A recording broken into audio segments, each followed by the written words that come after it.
बिस्मिल्लाहिर्रहमानिर्रहीम, अस्सलाम वालेकुम। एवन टीवी के न्यूज़ स्टूडियो से मैं हूं अलीशा अब्बासी। शामिल करेंगे न्यूज़ हेडलाइन। रियासत और फोर्सेस के खिलाफ प्रोपेगेंडा रोकने का मिशन, ज्वाइंट टास्क फोर्स कायम। चेयरमैन पीटीए 10 रुकनी टास्क फोर्स की सरबराही करेंगे।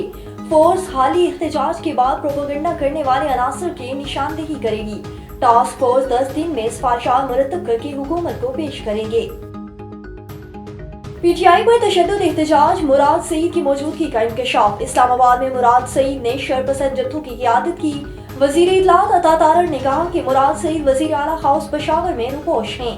अच्छा नहीं लगता सीएम हाउस पर छापा मारे, उनका मकसद लाशें गिराना और फसाद बर्पा करना था। सियासी नाकामी छुपाने के लिए प्रोपेगेंडा किया जा रहा है। खैबर पख्तूनख्वा में शहीद कैप्टन ज़ोहेब सिपाही इफ्तिखार की नमाज़े जनाजा अदा। वज़ीर आज़म की शहीद कैप्टन ज़ोहेब की नमाज़े जनाजा में शिरकत, शोहदा की मुकम्मल फौजी एहसास के साथ आबाई इलाकों में तदफीन। वज़ीर आज़म की शहीद कैप्टन के अहलियाना से भी मुलाकात, इजहार ताज़ियत। ISPR के मुताबिक खैबर बन्नू में ऑपरेशन, 8 ख्वारिज हलाक, 9 जख्मी। मियांवाली थाना छापरी पर हमला नाकाम, 4 दहशतगर्द मारे गए। DI खान में पुलिस मोबाइल पर हमला, सब इंस्पेक्टर शहीद, 2 अहलकार जख्मी। दराबन चेक पोस्ट पर भी फायरिंग का तबादला, 1 अहलकार जख्मी।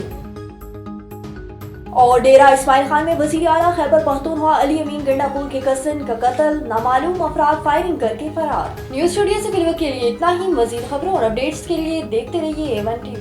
A1 TV, सब पे नजर, अंदर की खबर।